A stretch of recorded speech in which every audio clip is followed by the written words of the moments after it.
How does it work. आइए अब हम देखते हैं कि ये सेशन का सारा प्रोसीजर जो है, सेशन सेट करना, सेशन की वैल्यूज़ को रिट्रीव करना, इसके पीछे क्या फिनोमिना है, ये कैसे काम करता है। ज़्यादातर सेशंस यूज़र के कंप्यूटर पे यूज़र की सेट करते हैं।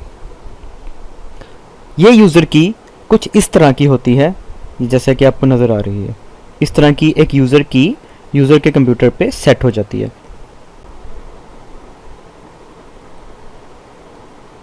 इसके बाद जब किसी और पेज पर सेशन को ओपन किया जाता है तो यूज़र के कंप्यूटर को यूज़र की के लिए स्कैन किया जाता है।